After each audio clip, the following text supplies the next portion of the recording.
Introduction, and I'll let more people come in as they come. Hi, everyone. Thanks for joining us today for another Ask and Tell with MSL's webinar. I want to jump right into it because our guest today has a ton of advice and insights to share. Today we have Norward Harris. He has a ton of MSL experience, decades of MSL experience, and he also has a lot of experience teaching. So he is here to share with us today some advice on how to engage with your manager or your boss as an MSL. And he's also going to talk about different therapeutic areas and when it might be a good time to switch a therapeutic area, what considerations you might have to have, things like that. So with that, I think we should jump right in and let Norward get to it. Thank you. Thank you both for inviting me. And my goal for everyone who's listening, it's not about me. I'm here to be of service to help each and every one of you. I had my turn. I enjoyed it. And I don't mind saying to each and every one of you, just to bring you up to speed, I started on the commercial side of the business. And when I say commercial, meaning sales, managed care, trainer, specialty, technical rep, hospital rep, and many therapeutic areas. And then finally, the opportunity for MSL at Novartis. But before Novartis became Novartis, it merged. Sandoz is where I started in 1980. It was called Sandoz, S-A-N-D-O-Z. And it merged with Ciba-Geigy, two companies from Basel, Switzerland, became Novartis, November of 1996. Wow. Some of you don't know too much about that, but that's okay. Also, so I had a career with them, and then also I retired from them, and then I had another career with Merck, both places having the opportunity to be MSL. So as I think back, great opportunities, and we're going to talk about, it wasn't all about me on those opportunities and promotions. I had an advisory board of mentors, and we'll go into that. But first, as I said again, I want to make sure I received some questions from the audience today. And I think it's your time, taking time out to be here. I should go over the questions first, because as I said again, I want to be helpful. And even after I share a few pearls about how to interface with your manager, the value of having an advisory board of mentors, we can open it up for questions. It's up to you all. I'm here, my time is open, and I'm willing to do the best I can to help you. For a disclaimer, as you know, in case you don't know, I'm retired from both companies. 1980 to 2009 is when I retired from both. So just want to make sure you're aware of that. So these are my personal experiences that I'm sharing. It has nothing to do with both companies. But I would like to share with you, though, if you're thinking about an employment with Novartis, highly recommend it. If you're thinking about working for Merck, highly recommend it. Both companies had great opportunity. Two separate cultures, one is Swiss oriented, the other one is an American company. Okay, let's dive in. Therapeutic area questions. When should you consider a TA move from big pharma to small company? The second question, which is pretty similar, I'm going to read the second one also. What is the main reason people decide to switch TAs, therapeutic areas? Well, let's look at it this way. I thought about these two questions that came in yesterday to me, and I said to myself, whoever sent this in, no judgment call, maybe they weren't really having a passion for that therapeutic area. Maybe it was an area that they were not really, they heard from somebody, they know they have a lot of bills, and I know you all have a lot of bills, but my message to you, as I say to the PharmD students in the pharmacy school, you're graduating, the first 2 or 3 degrees were for you and your family members, but when you're picking what your career is going to be, it's for you. So you should slow down, focus, do your research. Is this the company for me? Just because they said, yes, come on in, doesn't mean that you should sign up so quickly. That's my first response. My second response is that leaving large pharma to go to a small company, I don't know which companies they were alluding to. I would like to stick it out a little bit further at that larger company, unless they only had a few products, that large company, in research, phase 1, 2, or 3. Maybe they only had 2 therapeutic areas. Maybe some of the studies that you've been digesting information on are kind of weak. No meta-analysis studies, no large double-blind placebo studies.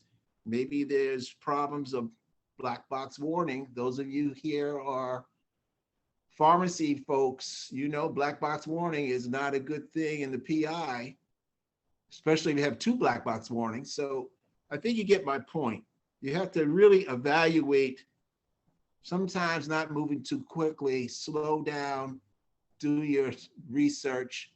Also, one last point as I think about these 2 questions. It's your turn.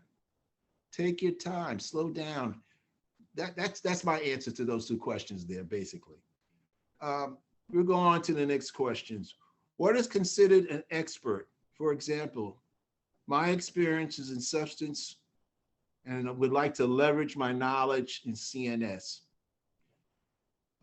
Well, here's the key thing.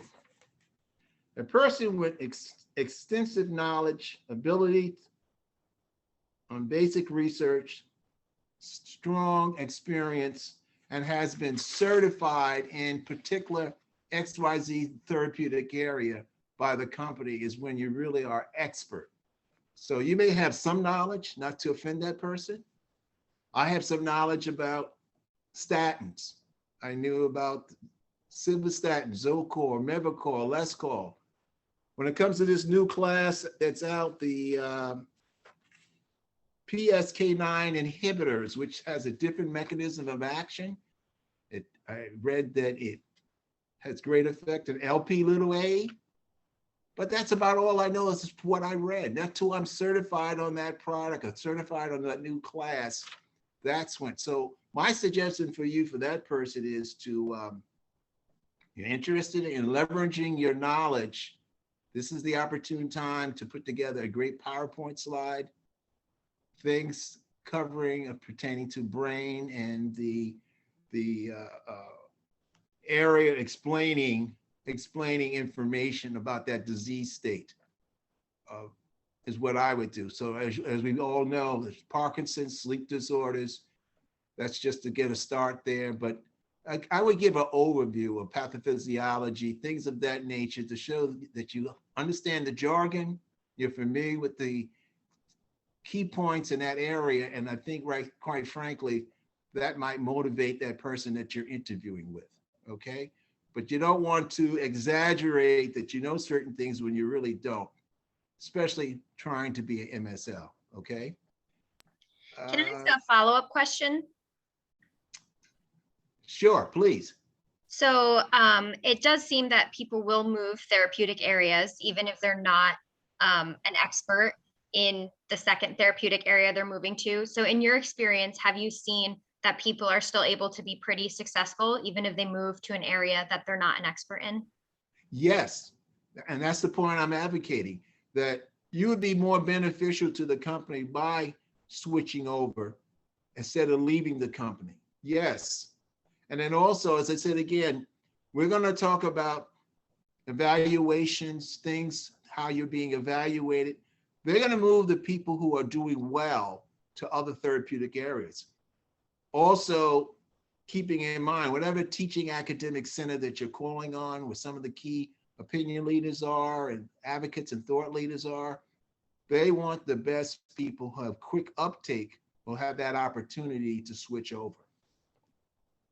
Okay, was that helpful? Yeah. Mm-hmm. Okay, great. Another question that came in, what steps should I take to prepare myself for a therapeutic area transitioning prior to the role? So it looks like this particular person here is having an interview, or they're thinking about coming in on that. I always say to everyone you should be reading the annual report that came out for 2019, 2020, 2021. In the annual report, they're discussing plan of action, what the mission statement's about. what's the focus, and then also the different journals, whatever therapeutic area that you have, the psychiatric journal, you have the neurology journal, you have all kinds of journals that discuss what's coming new, what's the significant factors of it, rather than the pharmacology, the interaction, what are the advantages of it, and how will it benefit the patients. Okay, other key points, keeping in mind drug topics. Those of you who have pharmacy background, you know there's some great references, Pharmacy Times, pharmacy drug topics. There's a slew of different journals that will bring you up to speed. The Pharmaceutical Executive Journal has great information. And then also, if you're on LinkedIn here, you're going to be in touch with what's going on. Okay, so I think that's the best way to answer that for that person there. How do you both feel about that answer? Let me bring you in on that, Lindsay. Okay, you feel good with that? Any sidebar questions? No? Okay. Let's go to the managing questions that I have here sent in. What do you recommend for being an invaluable team member and maintaining career longevity? Well, as you might have, those of you just coming on, you might have heard me mention that I started on the commercial side. I was an MSL for 7.5 years, but technically I worked 29 years and 10 months. So I rounded off, just say 30 years. How did I have longevity to work for just 2 companies, not 5 companies, not 8 companies, a lot of promotions. And we'll get into how I received those promotions. But it's going to be pertaining to the things that I would like to share about how did I have longevity. Just think a minute. A lot of downsizing, a lot of layoffs, a lot of mergers. Still being employed because I was wanted and needed. I didn't use the word likes, wanted and needed. Every company has at least once a year, twice a year job performance review. It's vital. It's vital that you meet your metrics. It's vital that you meet your objectives that's given to you by your manager. It's vital that you have everything in order. And if you don't, what I used to do is a suggestion to help some of you, SWOT analysis. I know you're all familiar with it. Strengths, weaknesses, opportunities, and threats. I would do a self-evaluation quarterly on myself. I wouldn't wait for my review. I want to know what my strong points are, what areas I need some improvement or enhancement, and I bring that to my manager's attention. What am I doing? I'm being transparent. I'm being proactive. That's some of the traits that they're looking for. Also, what was your ranking? How are you ranked? Everyone's being ranked as an MSL. If there's 5 in your district, or there's 12 or whatever, you're in the Northeast, you're in the Mid-Central, Southeast, whatever, you're being evaluated. So you want to be the top tier group of the pyramid. Other key points, obviously, therapeutic knowledge, disease state knowledge. Are you a team player? Are you a leader? Maybe they need a few people to help train someone. All of these attributes, how are you being evaluated? I won't mention the 2 companies, which I already mentioned 2 companies I used to work for. One of them, we would do a 360 review, which means you're being evaluated by your peers. Now that's something different. And internal customers. So if you're interfacing with the training department, you're interfacing, overlapping with the sales group, and there's some managers, they're going to evaluate your performance for the year. That's unique. The short of it is, as I alluded earlier, there were some mergers coming in. So they looked at the last 3 years of performance. That was their measuring stick to evaluate me. So you have to be on point. The last point is pertaining to that, as far as having longevity and stability, being the go-to person, being the person who is highly valued and needed because you help the bottom line. You have great rapport. You know how to interface with your KOLs, your key opinion leaders, your advocates, your speakers, and you have access into those teaching academic centers. Maybe someone else can't get in, but you know how to get in. That's just part of it. I don't want to dwell on it too much, but I think you get my point. And if I left out anything on that, oh, one other point on that, I think that's also important is to soft skills, high emotional intelligence, and then as I said again, I'll mention again, team player, positive attitude, all those things there are why certain people get to stay longer. And of course, if you have a strong advisory board base, which I'll go into later, who are speaking your name, mentioning your name when you're not in the room, give extra endorsement to your work ethic. That's vital. That's vital. Okay, the next question. What advice would you have trying to connect with KOLs still virtually where emails are not being responded? Okay. Norward, it looks like we have a quick question, maybe Yes. before you continue, in case it's relevant to your last topic. Yes.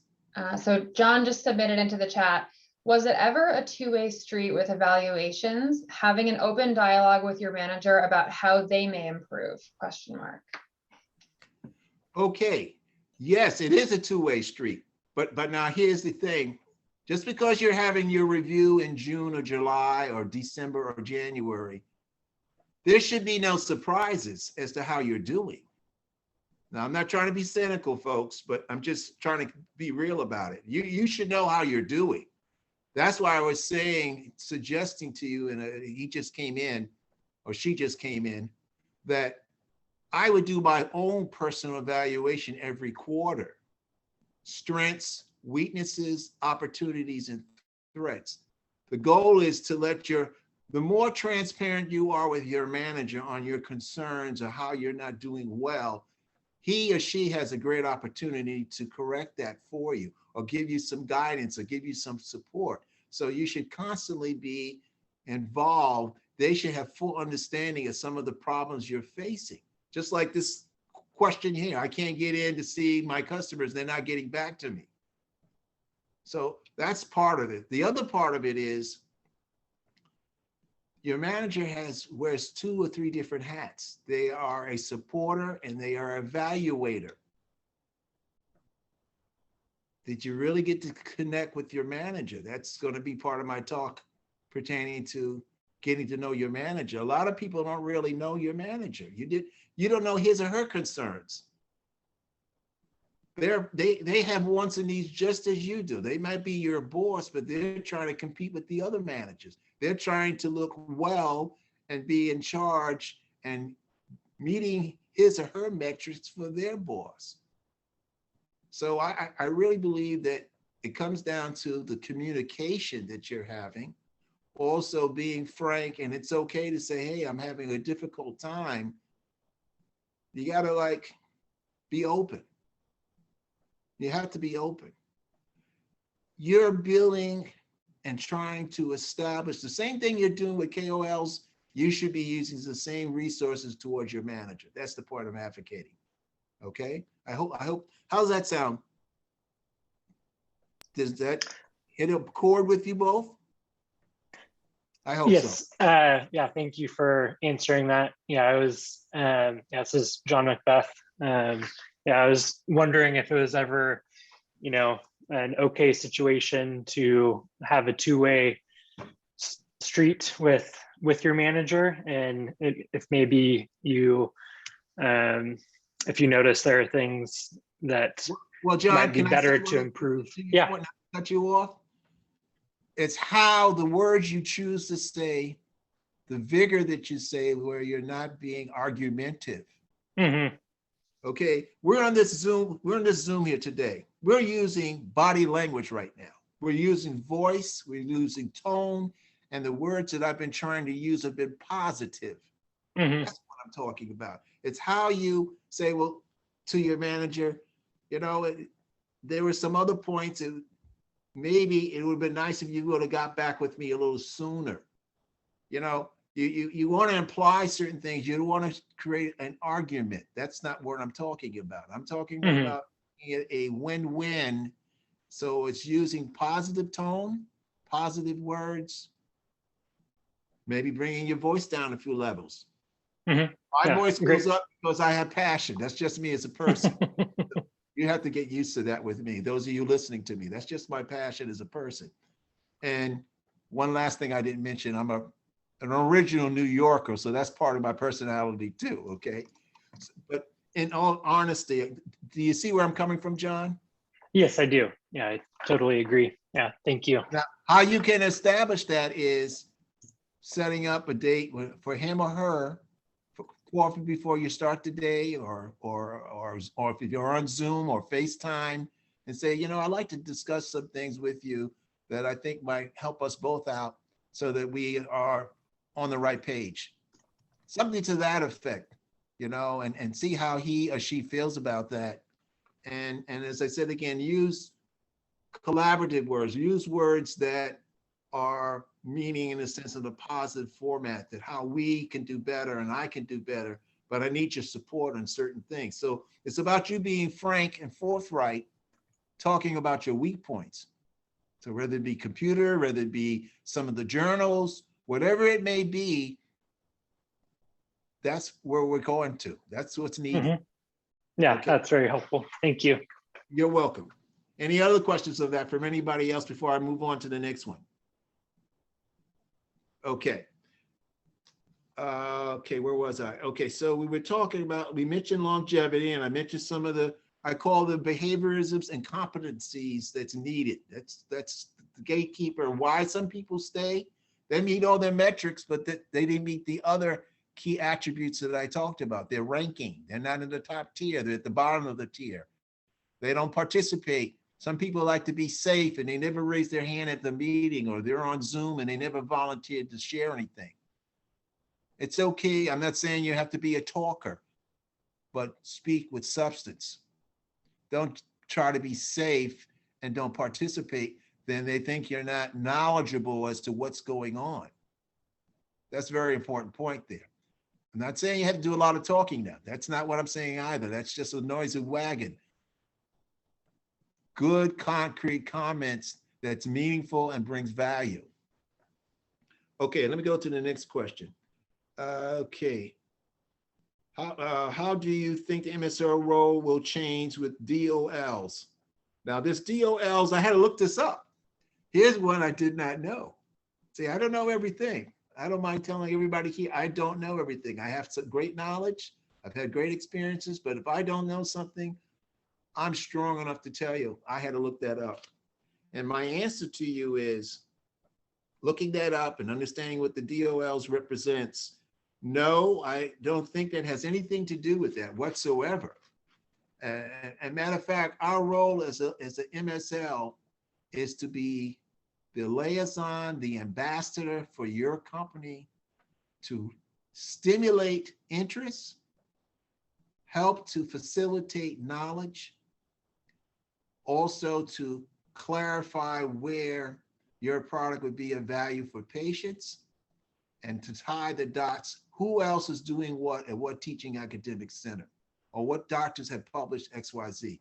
But the journals that you use, and it hasn't changed since I left, are been approved by legal, and they tell you what journals you can talk from or use or give out or whatever.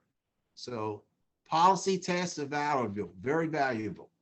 So I don't think the DOLs has any play here whatsoever. Okay. Anybody else have a question on that topic? Okay. The next question: what are some of the best practices for MSL to integrate with internal stakeholders, especially when you're new to the team? Internal team has worked together for years, and I'm the newbie on the team. Okay. I like this question. This is a great question. What that person is really asking is, or anyone else who's new, and everybody else has been part of the district and you're the new person there. So You have to be like a sponge. I would be like a sponge when I was new. I wanted to find out of the group of the 15 people in our district of MSLs, who are the top performers? What are they saying? What are they doing? What have they accomplished? And I would like to know their ranking if I could find that out. I would like to know how they were ranked last year and the year before last, because there's some people that I'm rubbing elbows with at a meeting that I should really be listening to and learning from. And they're sitting right next to me, or we go to meetings back in the day before the virus, and pretty soon we'll be off of Zoom, hopefully soon, keep your fingers crossed. But my point is, there's a wealth of great depth and knowledge right amongst you. So you should be interfacing with that group there. Also, you want to increase your visibility and your sphere of influence amongst your district. And also to not so much about impressing anybody, but showing them that your uptake, your passion, your desire to learn, and you're really sincere about being an MSL, not for the title, not because of the salary, but because you're sincere and you really want to grow. That's a major part of it. The other part of it is, I mentioned it briefly, about volunteering, raising your hand, participating in workshops, or there's questions that come up. It's not time to be shy. Volunteer, show interest. And then as time goes by, maybe within part of that year, you become an expert in some facet, whether it be how to use a journal, whether it be how to interface with customers. The point I'm advocating is find your place where you can stand out your first year. But technically speaking, your first year should be a big year of absorbing what's going on. You want to have some input. You want to be a contributor. And then also your manager's concerned about, other than the technical knowledge, disease state information, policy exams are very vital. So those are the things. Your plate is full, but you want to stand out in a positive way and be present, not just checking boxes. You want to be present. Okay, so I hope I answered that person's question.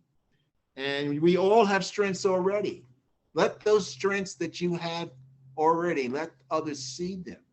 Let others witness them. You don't have to promote it. It's in your action. Okay, so hopefully that helps that person.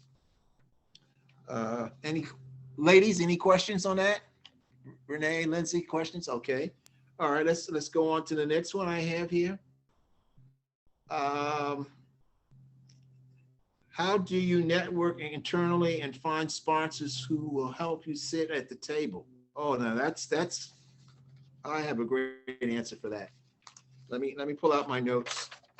Bear with me, folks.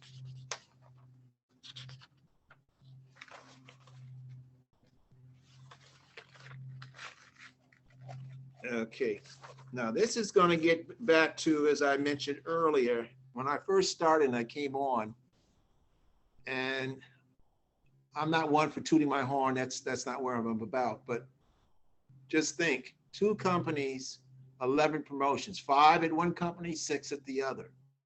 Both companies, MSL, and then also on the commercial side, different roles, managed care, what have you.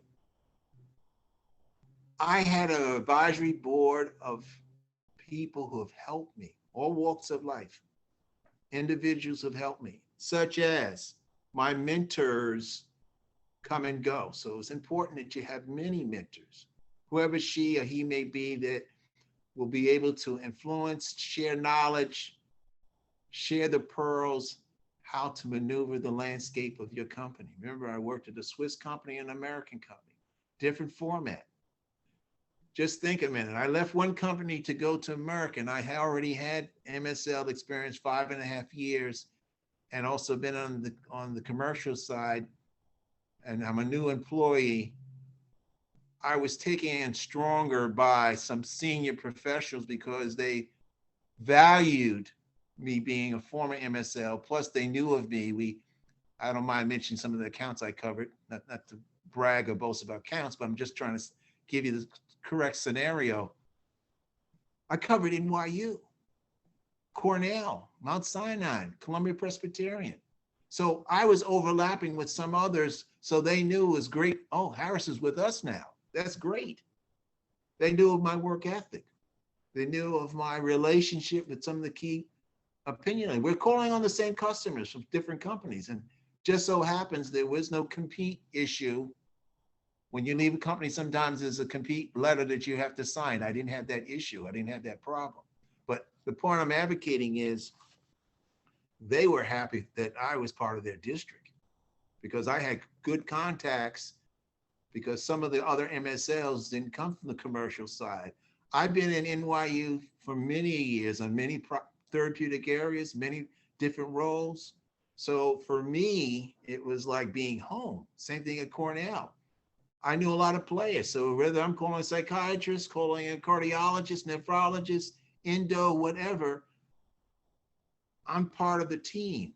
Only difference was I changed a business card, different therapeutic area maybe, or what have you, but I know where to go. They know the players. I have the relationships. I'm a team player. I'm part of the fabric. They've seen me in the learning library and learning systems. They've seen me throughout the university at the medical center. So in essence, the key point being having those mentors can help lead you in the right direction. Then I had sponsors. The person who's going to magnify my brand, mention my name, and I'm not even in the room. There are times I received opportunities that I didn't know was coming because someone spoke for me. That's huge. Someone spoke for me. Several people spoke for me. Or those inner office memos that go out. Someone work with you, whether it's someone from marketing, someone from research, and they sent in a beautiful letter as to our interaction for 2 days. I didn't know that was coming. I didn't ask for it, but it developed. Those are the things that help you. The other thing is the connectors that connect you to the right people. So me being new at Merck, some of the senior professionals told me some of the other individuals are great, but here are other two key players that will really help you move within the company, or also help to build your brand. That's what I'm talking about. And then also the key expert individuals that have a lot of years. So my point in short is you can't do it by yourself. I have on my webpage on LinkedIn, I think it's right before I retired, I didn't mention names, but I mentioned what I'm saying right here. So I'm sincere about what I'm saying, that I didn't do it by myself. I had a lot of support. My advantage over some of my competitors and my peers, I listened. I was willing to accept, put ego aside, and try something different. It's okay. It's okay. You put your brand on it. You receive some ideas, you receive some suggestions, but then it's really you. It's all about you, but someone else gave you the stimulation. That's what we're talking about. And then the other key factor being, I didn't mention it, has nothing to do with farmer, but from my background, I played sports when I was growing up. I played sports in college. So I'm used to taking the lead. That's part of me as a person. Okay, so that's how I would answer that one. Okay, let's see, we have some other questions here. And of course, I'll take questions from the audience. And then I'd like to share some points. So how are we doing on time? Good. We have about 20 minutes until the hour, but okay, good. All right, let me wrap up these questions here because I want to mention some things about the manager that I think is important. Everyone needs to hear. Sure. Okay, so we mentioned that, and then okay, what was the biggest change that you encountered as an MSL, and how did you overcome it? Well, first of all, policy guidelines have changed when I was working also, folks. In other words, in the 90s, things were changing drastically. We used to give out teaching slides. We used to help with symposia. We used to help with grand rounds. We used to set up preceptorships. all of that went away. We used to have educational resources such as atlases on what's this, multiple sclerosis. We had all sorts of books and slides and PDRs. A lot of those resources were taken away, but yet still we have a job to do. Other guidelines changed where it was only what legal gave us to utilize of journals, and some of our dialogue was cut back. What am I saying? You have to adjust. You have to be able to work around the challenges. You have a great career here. Everyone doesn't get the MSL opportunity. Roll up your sleeves. Everybody's district is different. Every company has a different format. So I can't talk about one company versus the next, but I know what I did. I didn't let that slow me down in building rapport.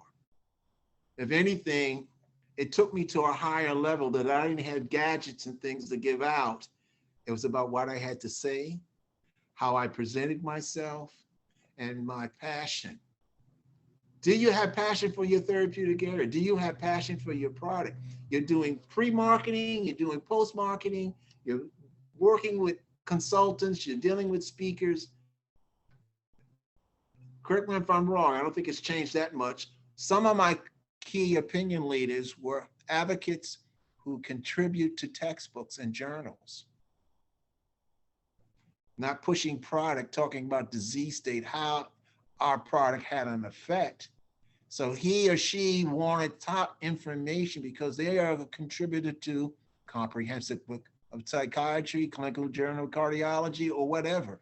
Some of the other players that I call on were in basic science. I didn't mention that earlier. Being an original MSL from the late 80s and 90s, I called on clinical and basic science. So yes, I was calling pathologists. We didn't have compound to give out any longer. That's my point. Things were taken away. So if you're sincere, you like what you're doing, you figure out another way of accomplishing the task, and it can be done. Here's another last point on that. I have to say it. We have metrics to follow. You have objectives, but you have a wealth of opportunity to deviate. There's room for deviation. There's room for creativity. Let me give you a good example. XYZ product is coming out soon. It's indicated for 3 areas. Of the 3 areas, one of them is sort of no black box warning problems, but it's a little bit ahead of society. Okay, and the company leveraged you and said, well, we only want you to call on these particular physicians. But you figured out in your mind, well, the product also has some efficacy for menstrual migraine. Efficacy, I didn't say it's indicated. We're listening now. Has efficacy for menstrual migraine. All the other triptans that are on the market, none of them have indication for menstrual migraine. None of them mention efficacy. Remember, we're not promoting out a label. We're not promoting. We are connecting the dots. We're raising awareness. So you're raising awareness now on some OBGYNs that there's great documentation of data, meta-analysis data, large, robust data, and letting them know what's been published, where it's at. And then, of course, you're not promoting this. They're hearing information and say, well, you know, can I send into your company requesting that information? Aha, great opportunity. You send that in, they receive it, they share it with their colleagues, and it starts to stimulate. All before that, no one thought to think to go in that therapeutic area, that physician base. That's what I'm talking about. Creativity within legal, and at the same time frame, what is it all about, folks? Why are we here? We're here for the patients. It's not about us. We're here for service. Every one of us, when you graduate, whether you're PhD, MD, pharmacy school, nursing school, we can take an oath of office as to we are learning our knowledge. We want to give to womankind and mankind, and even some retired like me still has to stay up to speed as to what's going on. So as I'm functioning at the pharmacy school, I have to be up to speed for the PharmDs. And plus I'm doing it for pride also, because I did something for 30 years. You don't think I'm going to sit around and just do nothing. I have to give back. That's why I'm here, to give back, to share, but also to let you know, being part of the MSL opportunity is a great, great opportunity. Don't waste it, folks. Take pride in it, have a passion, enjoy it. Okay, let's keep it moving. What I wanted to talk about about managers real quick. What I wanted to talk about, I'm not taking any phone calls. Okay, sorry. What I wanted to talk about managers that I think is vital to know. Do you know your manager? What is he or she really about, other than their name and where they live? But do you really know them? They have needs and wants. So now we want to put on our psych hat, folks. I always like to talk about, this is something we had years ago for all of us here. First year in college, we all had psychology. Remember Maslow, the triangle, folks? Remember that? And we learned what's in the triangle about safety conscious, about being very conservative, those who are more opinionated and needed data to substantiate claims. Well, that's the personalities. Well, that's my interpretation. You don't quote me on it. I know this is being taped, but that's my interpretation of it, that when you look at personalities, is this person nut and bolts? That's what he and she's all about, just the nut and bolts? Or is this person more about team, group oriented thinking? Or is this person open to being creative? Who is this person? What are their needs? Clarifying what's the best way that I should communicate. Should I send an email? Should I send a text? How often do you need to hear from me? My reports, should they be long? Should they be short? Or just bullets? Finding out what works best for him or her. The other key thing is, I say this, you're going to laugh when I say this though, but you heard me talk about ranking as MSLs. Well, aren't you wondering, you're new to the district, what was your manager's ranking amongst the other managers? Is he or she at the top of the pyramid? Are they the mid part of the pyramid? Or are they at the bottom? What's their ranking? Why you need to know that? Because you want to be a resource to move forward and show improvement for the group, which will help him and her out with their manager, their objectives, their metrics. So that's important to know. Also, when it comes to resources, which group do you think receive all the resources? The group that's at the top. Which group receives the highest bonus?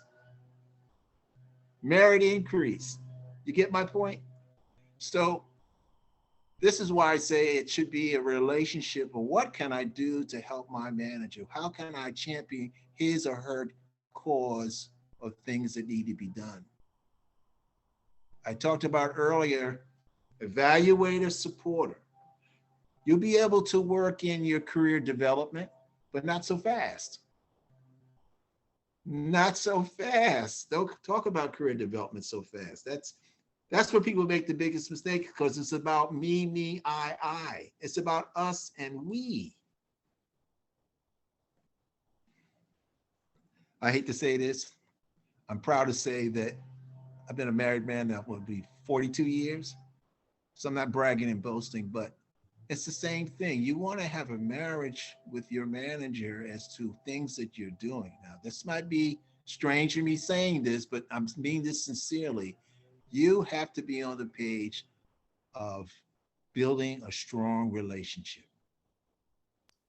I have a follow-up question to this.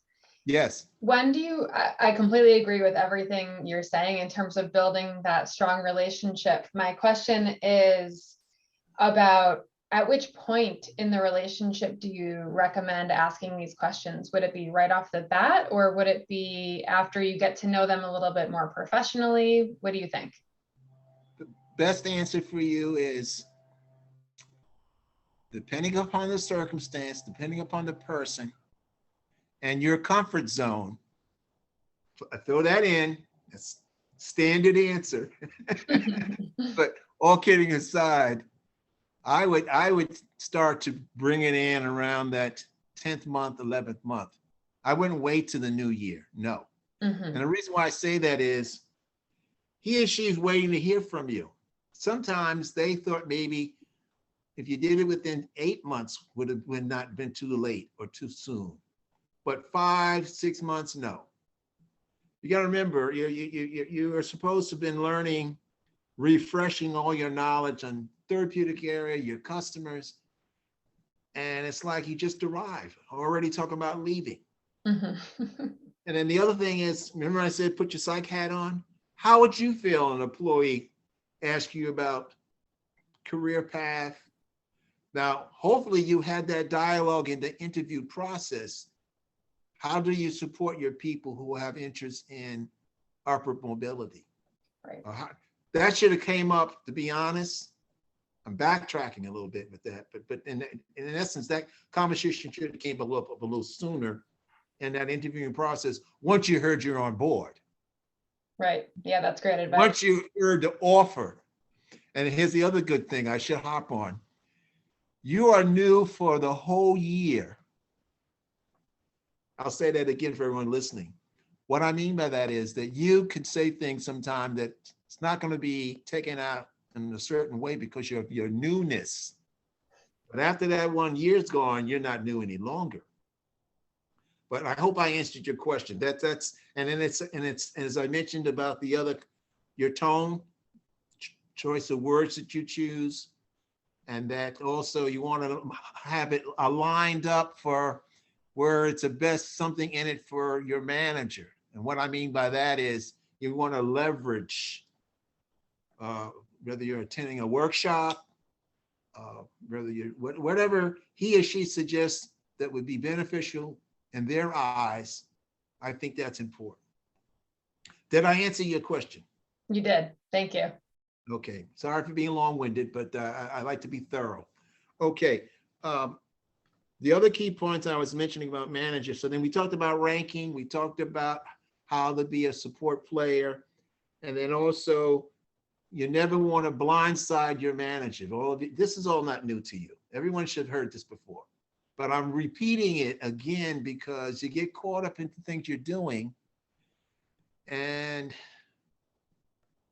you want to be here for a while. You want to grow. You want to do well. And sometimes we put too much pressure on ourselves and we move too quickly. Now, you've heard me say that twice already. I know I said it twice about moving quickly. Not needed. Not needed. Okay, other things with the manager. Okay, you want to highlight some of your strengths. So if you're great with PowerPoint slides, you're great with word terminology, you're great with using the journals, or not so much boasting about it, demonstrate through action. One thing I really like to do that when I was MSL or even on the commercial side in sales, I would volunteer quite often for role play. I enjoy role play. I like to do role play with the students also. Impromptu role play is deep. And what I mean by that, in the sense that a lot of people don't raise their hand to do a role play in front of others. Some people don't like to be taped and doing a presentation. For me, I have no problem with that. I sort of, I don't know, it's just part of it. And as I said again, maybe that's something left over from sports. I don't know. But you get my point. For me, I enjoy role playing, and some people have a problem with that, or being taped, where they tape and you're doing your presentation and someone, the manager's playing the KOL, and I enjoy doing that. So whatever your comfort zone is in, that you can demonstrate your pluses, I think that's important within that first 10 months. And then also taking initiative to be the point person on certain projects, whatever they may be. And as I said again, pretty soon that the format someone had asked about, well, we're only on Zoom. Some companies, when you signed up with them, it was face-to-face and then went to Zoom. Some companies now are mentioning virtual MSL opportunities. Well, they might want to clarify how long does that last. They might want to clarify certain things. The other thing I wanted to harp on with your manager, it's important that you started off by saying that, I want to get promoted, but I'd rather stay in this geographical area. By establishing your wants, it's not a surprise. Opportunity comes up and they want you to move, and you didn't discuss that. So you want to at least be honest and say, I don't want to move, but I do want to get promoted. They respect that. Being consistent, being transparent, being proactive. And of course, I mentioned team at least 3 times already. So, and any other key questions you have on that? No? Okay. Other key points to mention that I think with the manager is, I have some other notes I wanted to, let me highlight, and then I'll open it up with some questions. And that is character ethic versus personality ethic. So we talked about transparency. We talked about being proactive, being just. We talked about it's about us and we, not I and me. Humble, fair, and being courageous, coming out of a comfort zone. This is the character that they're looking for in employees that are going to do well. Other key points, keeping in mind when you're interfacing with your manager or director, well, that communication should be a little bit different. Your focus should be impactful. You want your director to understand, the big picture, where you're headed, what the mission statement is. You are able to back up with numbers. They like to hear the numbers when you're discussing things with your director. Get to the point, be crystal clear. Focus on the concerns. Now, there may be some times with your manager that you might disagree, and that's okay.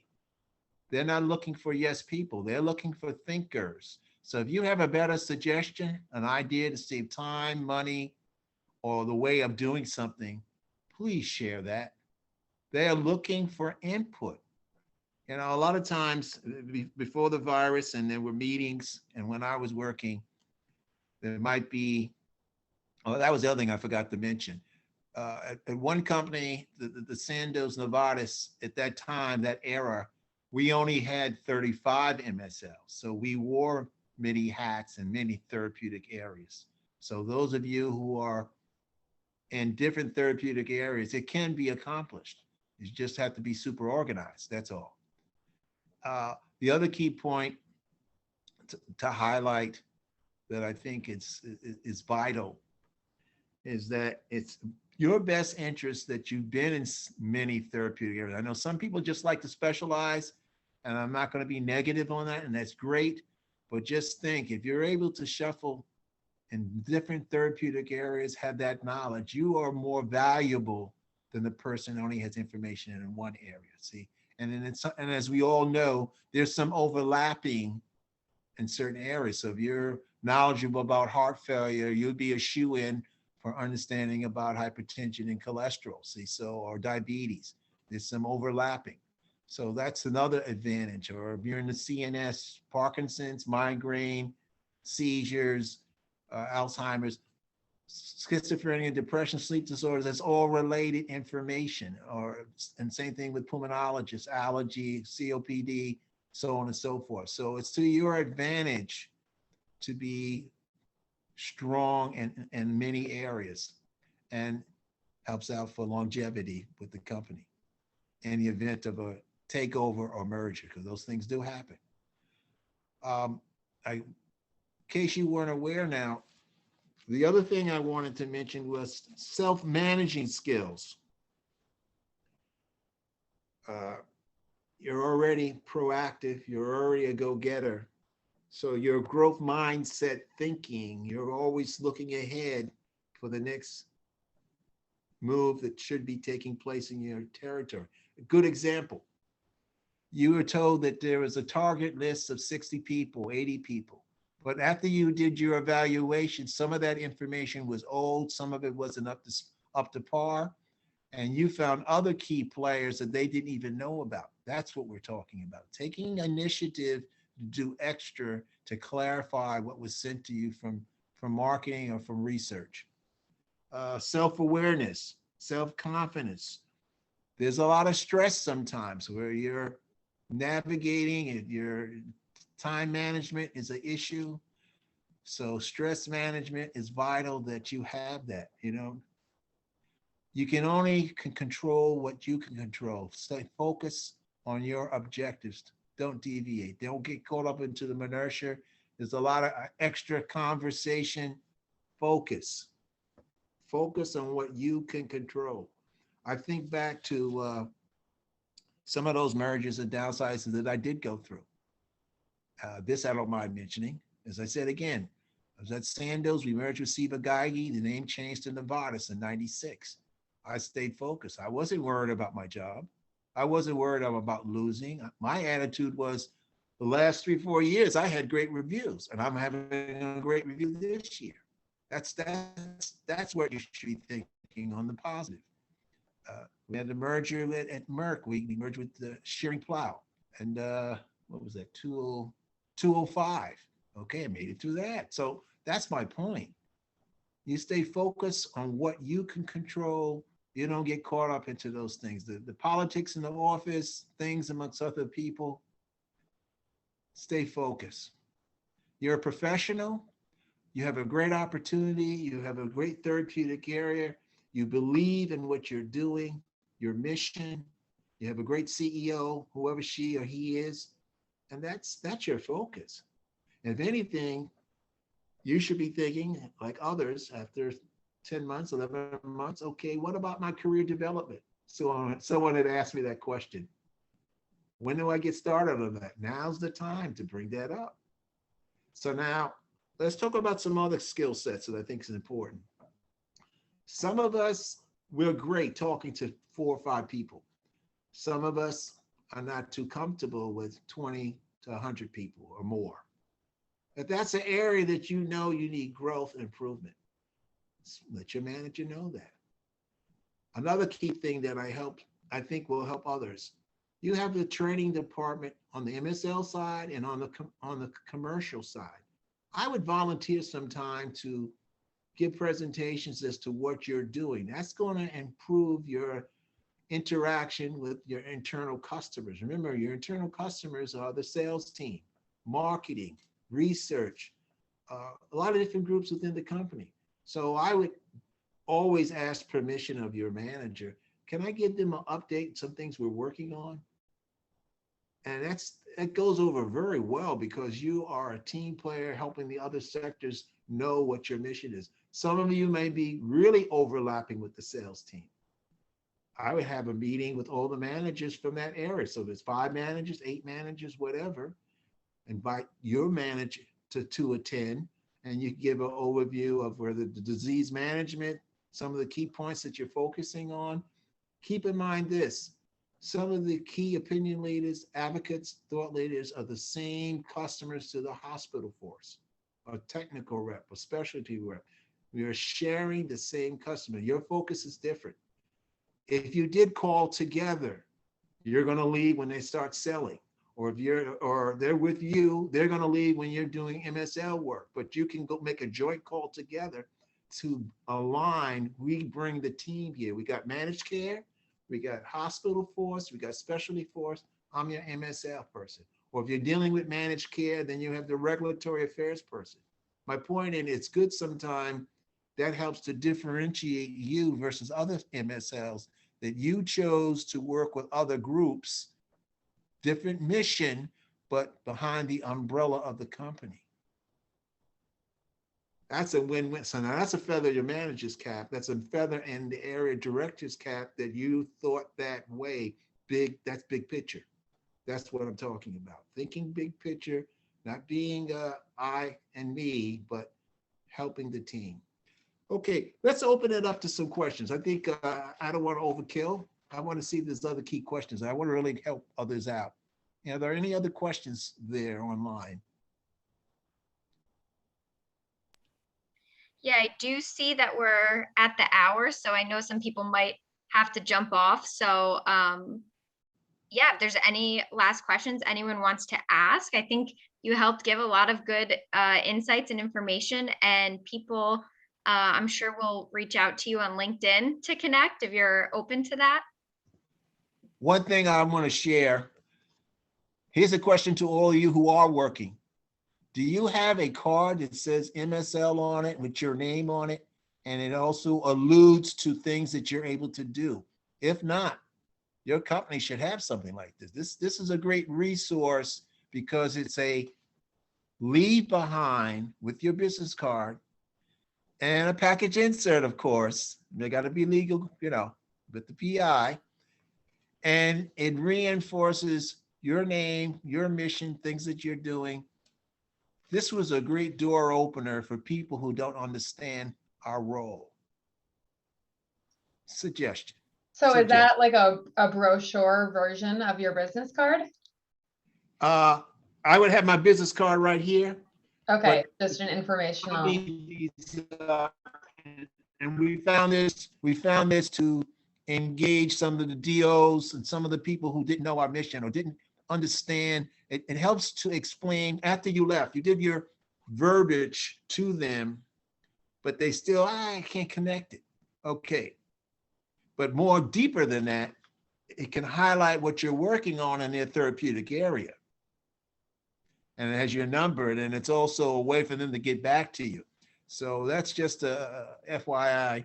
And then, as I said again, I have other books I will put in the chat to both of you.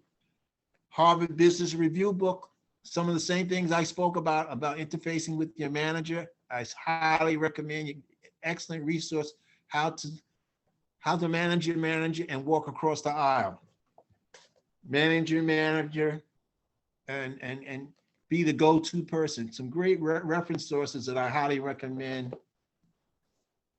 Harvard Business Review, High Emotional Intelligence, which is great. I didn't talk about Six Sigma, but Six Sigma is great because you want to benchmark to the gold standard. Let me get right to the point because you all have to leave. Part of Six Sigma healthcare related is whose name, when you're new to the group, whose name keeps coming up? What are they doing that's so significant that their name keeps coming up? They're the gold standard. That's my point. Something that they're doing, their name is mentioned at meetings. You're hearing about her or hearing about him. That person you want to meet. That person, when we go back to regular group meetings and you have time to, you're away for a meeting for 2 days, 3 days, that person's there, you should be talking to him or her. And it's the same opportunity for you to talk with your peers once you do that. And a lot of people just stay with their group for breakfast, lunch, and dinner. I used to make a point of it to meet other people because guess what? Some of those other people became my manager. They already knew me. People were in the bar, they were watching sports, talking, shop with the same group. You should meet 3 new people at a meeting. And if you're on Zoom right now, how I would accomplish that, if you got invited to something and you saw someone who's really sharp and you wanted to connect with them, that's the format on Zoom or Microsoft Teams. That's what I would do if I was working. Okay, so hopefully that helps. And I'll give you some list on those books there. Unless there's anything else, I hope I helped. My last keywords are this.